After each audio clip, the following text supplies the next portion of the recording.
오늘은 종려주일입니다. 예수님께서 6월절을 앞두고 십자가를 지시기 위해 예루살렘 성으로 입성하신 날을 기념하는 날이죠. 왕으로 오셨지만 이제 곧 모든 인류의 죄를 짊어지시고 십자가를 지셔야 하기 때문에 로마 황제나 장군들처럼 전차나 말이 아니라 겸손하게 나귀를 타고 입성하십니다. 오늘 우리가 나누게 될 말씀은 목요일 밤 겟세마네 동산에서 기도하시다가 유대인들에게 잡히셔서 끌려가시는 대목입니다. 오늘 우리는 이 본문을 통해서 우리에게 다가온 종려주일과 고난주간이 어떤 의미가 있는지, 2014년을 살아가는 우리 성도들이 어떻게 예수님의 제자가 될 것인지, 그리고 다음 주일 부활주일을 어떻게 우리 삶에 영향력을 미치는 그런 주일로 맞이하게 될 것인지 고민하게 될 것입니다. 우리는 매년마다 오늘처럼 사순절, 종려주일, 고난주일, 고난주간, 그리고 부활주일을 맞이하게 됩니다. 매년 돌아오는 이런 사순절, 고난주간이지만 대다수의 그리스도인들은 별로 감흥 없이 맞이하고 또 그렇게 부활주일을 맞이합니다. 예수님의 고난에 동참하자고 말하지만 어떻게 성도 여러분, 이번 주 사순절 예수님의 고난에 동참하셨습니까? 예수님과 제자들은, 그리고 초대교회 성도들은 그야말로 목숨을 내어놓는 십자가를 감당했지만 2014년 대한민국에 살아가는 저와 여러분들에게 십자가는 도대체 어디에 있습니까? 예수님을 믿고 신앙생활하는 데 뒤따르는 고난은 무엇입니까? 여러분, 우리가 신앙생활하는 것을 방해하고 박해하는 것이 여러분 주위에 있나요? 2000년이나 예수님이 돌아가신 지 2000년이나 지나서 이 마태복음을 우리가 보고 있습니다. 2000년 전에 마태복음을 기록한 기자는 2000년이 지나서 대한민국에서 저와 여러분들이 이 말씀을 자기가 쓴 책을 보게 되리라고는 아마 상상도 못했을 것입니다. 마태복음을 처음 쓰고 처음 읽었던 그 독자들이 받았을 감동과 느낌은 우리가 지나가는 이 고난주간 사순절하고는 비교할 수 없는 것입니다. 정말 이들은 예수님이 지고 가셨던 십자가를 지고 따라서 예수님을 따라갔기 때문입니다. 수많은 사람들이 예수님 때문에 목숨을 잃었고 직장과 건강을 잃었으며 자유를 잃었습니다. 그야말로 십자가를 진 것이죠. 멀리 갈 것도 없이 우리나라에 처음 복음이 들어왔을 때 얼마나 많은 피가 이 땅에 뿌려졌습니까? 수많은 선교사들의 피 위에 우리나라 초대교회 우리 선배들의 피도 묻어 있습니다. 이분들에게 사순절과 고난주간이 주는 의미는 정말 우리의 그것과는 비교할 수 없는 것이죠. 지금도 북한교회 성도들은 십자가를 지고 예수님을 따르고 있습니다. 얼마 전만 해도 북한의 지하교회 성도들이 예수님 때문에 공개적으로 처형당하는 장면이 인터넷에 나돌았을 정도입니다. 그러나 그분들은 그분들이고 문제는 우리가 아니겠습니까? 도대체 2014년 대한민국에서 예수님을 따르는 저와 여러분들은 어떤 십자가를 지고 있는 것입니까? 그래도 우리 성도님들 중에는 그냥 교회만 왔다 갔다 하는 것이 아니라 나름대로 예수님의 정신을 쫓아가 보려고 나름대로의 십자가의 불편함을 참고 견디는 분들이 있습니다.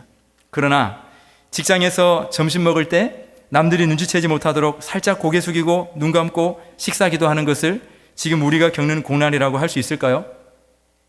명절이 되어 친지들이 다 모여 제사를 지내는데 열심히 일을 하고 절할 때는 뒤로 쏙 빠져서 속으로 기도하고 눈치 보는 그 정도의 불편함을 예수님의 뒤를 따르는 제자들이 져야 할 십자가라고 할 수 있습니까? 다른 엄마들이 사교육을 아이들에게 다 시키려고 노력할 때 무엇보다도 중요한 것은 신앙교육이라고 믿고 주일에는 교회부터 가서 예배드리게 하고 뒤늦게 아이들을 학원에 보내면서 느끼는 우리 아이가 남들보다 뒤떨어지면 어떻게 하나, 그 정도의 불안감을 예수님의 제자들이 지고 따라가야 할 십자가라고 부를 수 있겠습니까? 거짓말과 뇌물이 판치는 경쟁사회에서 정직과 성실로 이중장부 쓰지 않고 직장생활하고 장사하면서 받게 되는 비웃음이나 우리가 늘 가지고 있는 열등감이나 도태될 것 같은, 망할 것 같은 그런 불안감, 이런 것들은 또 어떨까요? 오늘 우리가 읽은 성경 말씀에 나오는 제자들을 보십시오. 저와 여러분은 예수님을 본 적도 없고 만진 적도 없고 느낀 적도 없지만 이 사람들은 예수님을 직접 본 사람들이었습니다. 보았을 뿐만 아니라 만지고 옷깃을 스치고 함께 대화하고 식사했던 사람들이었습니다. 하나님의 권능으로 예수님이 기적을 일으키고 여러 가지 큰 일을 하시는 것을 바로 옆에서 그대로 지켜본 사람들이 바로 이 사람들이었습니다. 그리고 제자들은요, 주님을 위해 부모와 처자를 버리고 그물을 버려두고 배를 버려두고 전답과 가옥을 포기하고 예수님을 따랐던 사람들이었습니다. 예수님과 함께 3년의 세월을 먹고 함께 자며 함께 고난과 즐거움을 나누고 인생의 많은 부분을 주님 앞에 희생했지만 그러나 이들은 어떻습니까? 결국에는 예수님을 이해하지 못했습니다. 예수님께서 제자들이 모두 예수님을 배반하고 도망갈 것을 예언하셨을 때 베드로와 다른 제자들은 뭐라고 말했습니까? 죽을지언정 예수님을 배반하는 일 따위는 하지 않겠노라고 장담까지 했습니다. 마태복음 26장 33절을 보면 베드로가 대답하여 이르되 모두 주를 버릴지라도 나는 결코 버리지 않겠나이다 하고 장담했습니다. 이 장담에 예수님께서는 부드러운 눈빛과 음성으로 예수께서 이르시되 내가 진실로 내게 이르노니 오늘 밤 닭 울기 전에 네가 3번 나를 부인하리라. 그러자 베드로가 또 말하지요. 베드로가 이르되 내가 주와 함께 죽을지언정 주를 부인하지 않겠나이다 하고 모든 제자도 그와 같이 말하니라. 하지만 결과는 어떻게 되었습니까? 56절 뒷부분을 보면 이에 제자들이 다 예수를 버리고 도망하니라. 성경은 때때로 무서우리만큼 정확하게 기술합니다. 성경은 그냥 예수님처럼 제자들이 함께 잡혀 죽을까봐 겁이 나서 도망갔다고 그런 말 쓰지 않습니다. 검과 몽치가 무서워서 맞을까봐 도망갔다고 그런 말 쓰지 않습니다. 다 도망가니까 나도 엉겹결에 따라서 도망갔다고 그런 말 쓰지 않습니다. 성경은 무엇만 기록하고 있습니까? 성경은 다 예수를 버리고 도망했다라고 그것만 기록하고 있습니다. 무서워서 도망갔든 자기 목숨이 아까워서 도망갔든 어쨌든 정확한 사실은 예수님을 버린 것입니다. 3년 동안이나 예수님과 함께 동고동락하고 예수님을 따르느라 많은 것들을 포기하고 희생한 제자들도 결정적인 위기의 순간에 예수님을 버리고 도망하는데 예수님을 본 적도 없고 또 예수님을 위해서 그다지 많은 것을 희생한 것도 없는 저와 여러분들은 어떻습니까? 바로 옆에서 예수님의 음성을 듣고 모든 기적을 다 체험하는 사람들도 십자가를 버리는데 2000년이나 지난 지금 예수님을 보지도 못했고 예수 믿는데 아무 불편함도 없는 이 2014년 대한민국을 살아가는 저와 여러분들은 어떻습니까? 그런데 오늘 본문에서 하나님께서는 왜 우리가 우리 삶의 일정 부분을 희생하며 따라가는데도 이리도 마음이 불편한지, 왜 우리는 제자에 합당한 십자가가 없는지 알려주십니다. 오늘 우리가 읽은 본문에 보면 다른 제자들과는 다른 제자가 한 명 등장하지요. 그 이름은 베드로입니다. 베드로가 누구입니까? 성경의 수제자라고 직접 그 단어가 나오진 않지만 예수님께서 베나산에 오를 때도 함께 갔던 제자였고 바로 이 본문의 이 밤 겟세마네 동산에서 기도하실 때도 함께 데려간 제자였습니다. 이후에 성경의 기록에 복음서에 제자들의 이름이 나올 때 제일 먼저 나오고 사도행전, 여러 서신서, 초대교회 역사에도 예루살렘 교회의 중심으로 등장하는 것을 보아 그는 예수님의 수제자였습니다. 그래서 그런지 그는 예수님을 버리고 도망을 가긴 했지만 완전히 가진 않았습니다. 다시 돌아왔습니다. 57절에 보면 예수를 잡은 자들이 그를 끌고 대제사장 가야바에게로 가니 거기 서기관과 장로들이 모여있더라. 이어서 58절에 베드로가 멀찍이 예수를 따라. 다른 제자들은 다 도망갔는데 베드로만 다시 등장하여 예수님의 뒤를 따르고 있습니다. 그런데 오늘 우리의 눈을 사로잡는 단어가 하나 있지요? 어떻게 예수님을 따랐다고요? 멀찍이 예수님을 따르고 있습니다. 제자는 예수님을 따르는 사람인데 예수님을 가까이서 바로 옆에서 따르는 것이 아니라 멀찍이 따르고 있는 것입니다. 예수님을 바로 옆에서 보고 그 능력을 체험하기까지 했습니다. 그리고 이미 예수님 때문에 많은 부분을 희생하며 살았습니다. 그럼에도 불구하고 이 베드로는 예수님을 어떻게 따랐는가? 성경은 정확하게 알려주고 있습니다. 멀찍이 예수를 따라. 여러분, 멀찍이 따라갔다는 말이 무슨 말입니까? 예수님을 아직 완전히 포기하지는 않았다는 말이죠. 예수님을 자신의 선생님으로서 아직 완전히 포기하지는 않았다는 것입니다. 지금은 용기가 나지 않지만 그래도 멀찍이 따라가다가 여차하면 기회를 보아서 예수님의 편을 들 수도 있지 않을까 하는 자기 위안을 가지고 있는 단어입니다. 완전히 예수님을 포기하고 도망가버린 다른 제자들과 나는 너네하고는 좀 달라, 나는 멀찍이라도 나는 따라가잖아, 이런 말이 들어있는 것이지요. 그러나 예수님을 붙잡아가고 있는 그 유대인들 뒤로 내가 여기 있습니다, 나도 같이 잡아가 주십시오 라고 소리칠 수 있는 용기는 없다는 것입니다. 예수님과 함께 조금의 불편함을 겪을 수는 있지만, 예수님 때문에 내 삶의 일정 부분 내어드릴 수 있지만, 예수님 때문에 아주 조그만 고난까지는 허락하겠지만 내 인생의 전부는 걸기 싫다는 것입니다. 목숨까지는 내어놓을 수 있는 확신이 없다는 것이죠.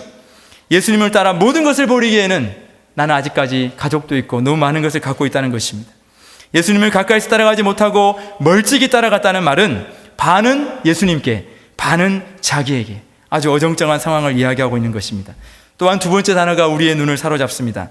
베드로가 멀찍이 예수를 따라 대제사장의 집들에까지 가서 그 결말을 보려고 안에 들어가 하인들과 함께 앉았더라. 무엇을 보려고 들어갔습니까? 그 결말을 보려고. 위험을 무릅쓰고 자기의 신분을 속인 채 대제사장의 집들 안에까지 들어가 있는데 왜 들어가 있느냐? 그 결말을 보려고. 여러분, 이게 무슨 말일까요? 자기는 연루되기 싫지만 그래도 결말을 보고 싶다는 것입니다. 잘 되면 다행인데 안 될 수도 있으니까 군중 속에 숨어 있겠다는 말이죠. 100%가 아닌 믿음을 말하고 있습니다.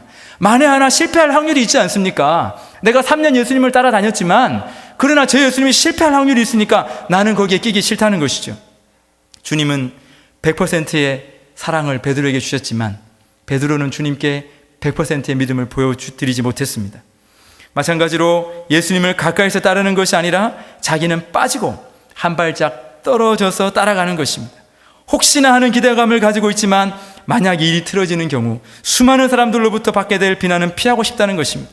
지금까지 3년 동안 예수님을 따라다니기를 했지만 그 옆에서 기적도 보고 예수님의 말씀도 들으며 살았지만 예수님 때문에 희생했지만 예수님이 하나님의 아들인 것 같지만 하나님이 살아계시는 것 같지만 그러나 내 인생에 예수님을 100% 신뢰할 수는 없다는 것이죠. 결론적으로 예수님이 실패로 끝날 경우 나는 다시 고기 잡으러 바다로 돌아가겠다 이 말입니다. 그 결말을 보려고 어둠 속에 숨어서 군중들 사이에 있는 것입니다. 사랑하는 성도 여러분, 주님은 우리에게 100%의 사랑을 주셨습니다. 그리고 주님은 우리에게 100%의 신뢰와 사랑을 원하십니다. 100%가 아니면 95%면 99%면 그것은 십자가가 아닙니다. 십자가가 아니면 우리는 제자가 아니라 무리밖에 되지 않습니다. 사실 마태복음은 1장부터 28장까지 되어 있어서 천만다행이지 만약 오늘 우리가 읽은 26장으로 끝나버린다면 세상에서 가장 불쌍하고 실패한 책이 바로 이 마태복음입니다. 왜냐하면 마태복음은 처음부터 끝까지 제자에 대해서 말하고 있기 때문에 그렇습니다. 처음부터 마태복음은 사람들을 그냥 사람들이라 하지 않고 제자와 무리로 나누고 있습니다. 모든 장면에서 예수님의 대사에서 제자와 무리는 명확하게 구별됩니다. 마태복음 5장에 나오는 산상보훈이 어떻게 시작되고 있습니까? 예수께서 무리를 보시고 산에 올라가 앉으시니 제자들이 나온지라 입을 열어 가르쳐 이르시되. 성경의 기록에는 몇 가지 원칙이 있는데 그 중에 경제성이라는 원칙이 있습니다. 왜냐하면 우리는 지금 종이가 많기 때문에 아무렇게나 쓰고 지우면 되지만 성경을 처음 기록할 때는 파피루스에 써야 됐기 때문에 쓸데없는 말을 쓰면 안 됩니다. 꼭 필요한 말씀, 경제적으로, 효율적으로. 그런데 왜 이렇게 슬로우 비디오처럼 쓸데없는 말을 써놨을까요? 그냥 예수께서 이르시되 하면 될 텐데 예수께서 무리를 보시고 산에 올라가 앉으시니 제자들이 나온지라 입을 열어 가르쳐 이르시되. 그럼 뭐 입을 열지 귀를 열어 가르칩니까? 그러면 산에 올라가지 뭐 산에 내려갑니까? 무리를 보고 왜 이렇게 많이 씁니까? 이것은 무슨 말이냐면 아주 중요한 것을 말하고 있다는 것입니다. 지금 너무너무 아까운데 종이가 그럼에도 불구하고 이렇게 길게 늘려 쓴 것은 지금부터 하는 얘기는 생명과 같은 얘기다 이 말입니다. 산상보훈, 산에서 가르치신 보배로운 교훈, 다른 복음서에는 없는 이 산상보훈 자체가 종말의 시대에 제자들이 살아야 할 삶의 양식을 말하고 있는 것입니다. 예수께서 무리를 보고 산에 올라가 앉으시니 제자들이 나온지라. 가운데 앞에는 제자들이 있고 저 멀리는 무리들이 있는 것입니다. 옛사람에게 말한 바 살인하지 말라는 것을 너희가 들었으나 율법이죠. 모세의 율법. 나는 너희에게 이르노니 형제에게 노하는 자마다 심판받게 될 것이다. 누구에게 하신 말씀입니까? 무리가 아니라 제자들에게 하신 말씀입니다. 옛사람에게 말한 바, 즉 율법을 지키고 사는 것은 적당히 거리를 두고 따라가는 무리이고 그보다 더 바싹 예수님께 가까이 따라 사는 삶, 산상보훈은 무리가 아니라 제자들에게 하신 말씀입니다. 그 이후로 마태복음은 집요하리만큼 무리와 제자들을 구분합니다. 어떤 때는 제자들이 따르고 어떤 때는 수많은 무리가 따릅니다. 계속해서 제자들에 대해 말씀하시고 설명하십니다. 급기야는 마태복음 10장 38절에는 수많은 무리가 예수님을 따르면 뭐 좋은 것을 얻을 줄 알고 수많은 무리가 예수님께 나왔지만 그러나 나의 제자들은 자기 십자가를 지고 따르는 사람들이 나의 제자라고 주님 말씀하시기까지 합니다. 그렇게 오매불망 제자들을 가르치시고 함께 사셨는데 결국 오늘 제자들의 모습은 어떻습니까? 자기 십자가를 지고 예수님을 따르기는커녕 예수님의 목숨도 아랑곳하지 않은 채 다 도망가 버렸습니다. 제자들보다 조금 더 일찍 예수님을 버린 무리와 별반 다를 바가 없습니다. 누가 먼저 버렸느냐, 누가 나중에 버린 이 차이죠. 마지막으로 남은 베드로도 예수님을 바싹 쫓은 것이 아니라 멀찍이 떨어져서 따라왔습니다. 그러니 만약 이 마태복음이 이 26장으로 끝났다면 예수님은 제자를 기르는 일에 실패한 분이 되었을 것입니다. 그러나 감사하게도 저와 여러분에게는 27장도 있고 28장도 있습니다. 오늘은 종려주일이고 다음 주일은 부활주일이죠. 부활하신 예수님을 만난 제자들은 다시 진정한 제자로 거듭납니다. 부활하신 주님을 만나고 약속하신 보혜사 성령님을 모시고 난 후 무리의 모습을 벗고 제자의 옷을 입게 되는 것입니다. 그래서 이들은 하나같이 버렸던 십자가를 다시 쥐고 제자의 길을 걷게 됩니다. 모든 제자들이 하나 예외 없이 복음 때문에 십자가 지고 예수님을 따랐습니다. 전에는 멀찍이, 전에는 군중 속에서 숨어서 예수님을 따랐지만 그 후에는 바싹 붙어서 예수 그리스도의 증인의 삶을 살게 되는 것입니다. 사랑하는 성도 여러분, 오늘 이 멀찍이 예수님을 따랐던 베드로, 일의 결국을 보려고 안에 들어가서 군중 속에 숨어서 일의 결국을 지켜보고 있던 이 베드로의 모습이 바로 저와 여러분의 모습이 아닙니까? 우리는 혹시 똑같이 마태복음 26장을 반복하고 있지는 않습니까? 우리 구주께서는 누구 하나 예외 없이 저와 여러분들 모두를 예수 그리스도의 제자로 부르셨습니다. 제자로 부르지 않은 사람은 한 명도 없습니다. 이 땅에 왜 교회가 힘이 없습니까? 이 땅에 왜 교회가 손가락질을 당합니까? 왜 일주일간 세상에 지쳐 살다가 오신 여러분들이 교회에서 힘을 얻지 못하는 것입니까? 왜 사랑과 능력과 참 소망을 발견하기가 이리도 힘이 드는 것입니까? 제자로 부름 받았음에도 불구하고 그냥 멀찍이 떨어져서 군중 속에 파묻혀 그냥 적당히 종교생활만 일주일에 한 번 하고 적당한 희생과 손해만으로 스스로 만족하는 무리들이 대부분인 것이 그 이유가 아닐까요? 한국교회 사랑이 없고 진리가 없고 능력이 없는 이유는 다른 어떤 이유가 아니라 바로 내가 제자가 아닌 무리로 살아가고 있기 때문이 아닐까요? 여러분, 우리가 이왕 예수 믿지 않습니까? 한 번 태어나서 천국 아니면 지옥 아닙니까? 이왕 예수 믿는데 멀찍이 따라가지 말고 바싹 붙어서 따라가십시오. 예수님의 십자가를 바싹 붙어 따라가십시오. 진리 되시는 예수님께서 여러분을 인도하실 것입니다. 예수 믿는 것이 그렇게 큰 고난이 아닌 2014년 이 한국에서 오늘 이 종려주일에 그리고 이어지는 고난 주간에 그러면 어떻게 하면 예수님의 십자가를 바싹 따라갈 수 있는 것입니까? 어떻게 하면 우리가 숨어 지내지 않고 증인으로 살아갈 수 있습니까? 하나님 앞에 엎드려 기도할 때 설교자를 통해서 우리 교회에 주시는 3가지가 있습니다. 첫 번째, 하나님의 말씀과 동행해야 합니다. 그래야 십자가를 따라갈 수 있습니다. 바싹 따라갈 수 있습니다. 여러분, 혹시 우리 가운데 일주일에 한 번도 성경을 읽지 않다가 먼지 쌓인 성경을 털고 일주일에 한 번 와서 목사님 설교만 듣는 분이 계십니까? 그분들은 죄송하지만 일주일 동안 한 번도 밥을 먹지 않고 훌륭한 만찬을 차려준 목사님이 그것도 떠먹여주는 거 이렇게 받아먹고 있는 분과 같습니다. 병원에서 입원실에 링겔 맞고 누워있는 분하고 똑같죠? 여러분, 매일마다 하나님의 말씀을 묵상하고 주의 음성을 듣지 않고 어떻게 십자가를 가까이 따라갈 수 있습니까? 어떻게 예수 그리스도의 제자라고 말할 수 있습니까? 예수님께 바싹 붙어서 십자가를 지기 위해서는 두 번째로 비겁해지지 않는 용기가 필요합니다. 우리가 용기를 내기 위해서는 때로는 도전이 필요한데요, 이것은 전도와 선교로 이루어질 수 있습니다. 여러분, 손 잡고 계십니까? 붙잡을 손 잡고 계십니까? 112 기도, 112 전도. 여러분을 통해서 예수 믿고 여러분을 통해서 구원받은 그 사람이 자라나서 또 다른 사람을 전도하고 그런 영적 계보가 여러분에게 있습니까? 여러분, 비신자에게 전도해봐야 반대도 당해볼 거 아닙니까? 비신자에게 복음 들고 나아가봐야 예수님 때문에 고난을 겪어볼 것 아닙니까? 내가 괜히 나갔다가 교회 욕하면 어떡하지? 그냥 조용히 있어야지. 이렇게 있어봤자 여러분, 베드로처럼 군중 속에 숨어 있는 것입니다. 예수님 증거하지 않고 그냥 주일만 되면 일의 결국이나 보려고 따라와서 여기에 숨어 있는 것입니다. 여러분, 전도해야 됩니다. 저는 예수 그리스도 때문에 완전히 변화된 사람들을 많이 알고 있습니다. 어떤 한 분이요, 수백억의 손해를 보고 완전히 젊은 나이에 망했어요. 자살을 몇 번이나 시도하고 가정이 깨어질 위치에 있었습니다. 근데 그 사람을 붙잡을 손에 이름을 쓰고 매일 기도하는 분이 있는데 우리 그때 교회 집사님인데 동서예요, 동서. 그 와서 매일 이름을 쓰는 거예요. 쓴 보고서에. 그래서 제가 이분 예수 믿을 가능성이 있습니까? 했더니 이 집사님 하시는 말씀이 없습니다 그러는 거예요.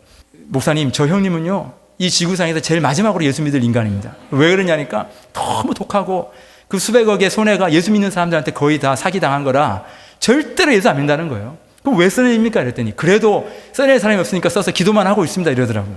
그러더니 그분의 부인이 먼저 교회로 왔어요. 너무 힘들고 너무 가정이 갈 데가 없고 이러니까 이 정말 마지막 지푸라기 잡는 심정으로 교회에 와서 변화되기 시작했는데, 이 남편이 이 여자와 애를 데려다 주느라고 차로 이렇게 왔다 갔다 하다가 자기도 너무 힘들잖아요. 자기도 너무 힘드니까 예배당에 들어온 거예요, 맨 뒷좌석에.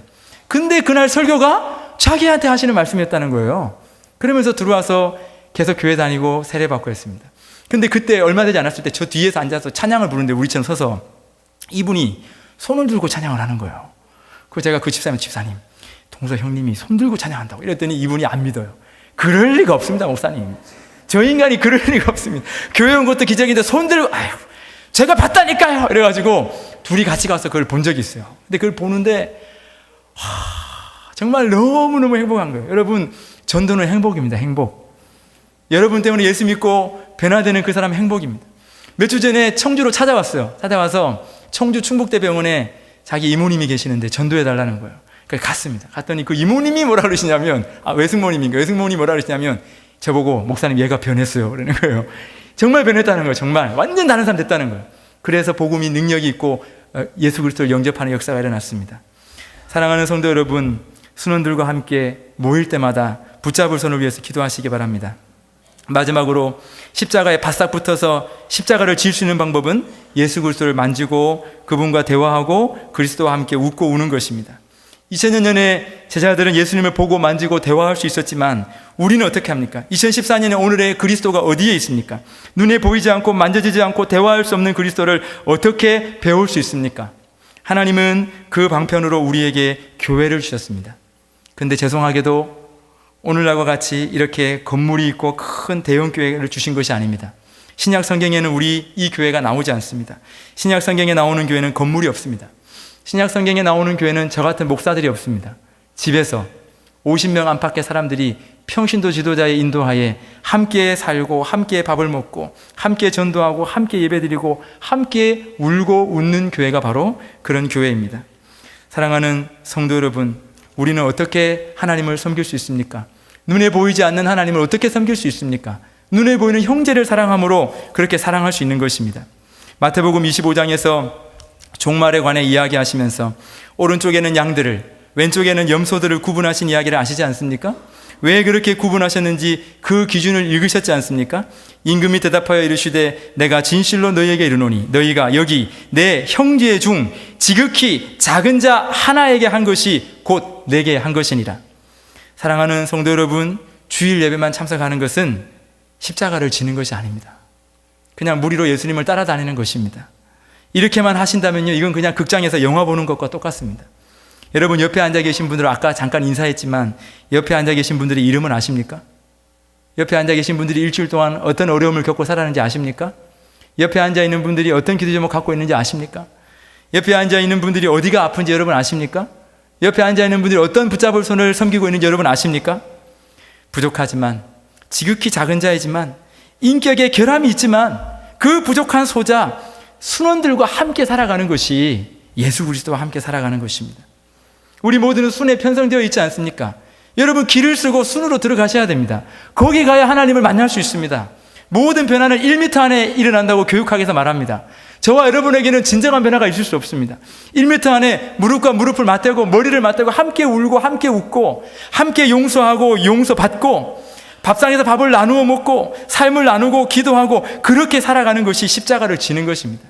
그렇게 살아가는 것이 예수님을 바싹 쫓아가는 것입니다. 하나님께서 오늘 저와 여러분들에게 종려주의를 맞이하여 제자로 살아갈 것인가, 무리로 남을 것인가 질문하십니다. 사랑하는 성도 여러분, 여러분은 예수 그리스도를 바싹 쫓아가서 십자가를 지고 따라가는 제자입니까? 아니면 아직도 부활하신 주님을 만나지 못해 멀찍이 예수님을 따라가며 그저 일의 결국이나 보려고 매주 한 번씩 나와서 군중 속에 숨어있는 무리입니까? 성도 여러분, 이왕 예수 믿는 김에 예수님을 바싹 따라가십시오. 이왕 예수 믿는 김에 십자가와 상관없이 살지 말고 십자가를 지고 따라가십시오. 이번 고난주간 하나님께서 우리와 말씀으로 동행하자 그렇게 부탁하십니다. 매일매일 너와 함께 교제하자 말씀하십니다. 이번 고난주간에 저와 여러분들이 붙잡을 손, 그 사람들의 이름을 불러가며 기도하기를 원하십니다. 4월 27일 날 입양하게 될 미전도 종족의 이름을 불러가며 기도하기를 원하십니다. 순모임에 가셔서 눈에 보이는 형제들을 사랑하고 용서받고 용서함으로 눈에 보이지 않는 하나님을 사랑하라고 말씀하십니다. 십자가를 지고 예수님을 바짝 쫓아갈 때 하나님의 한량없는 은혜가 저와 여러분에게 충만하게 임하길 예수 그리스도의 이름으로 축복합니다.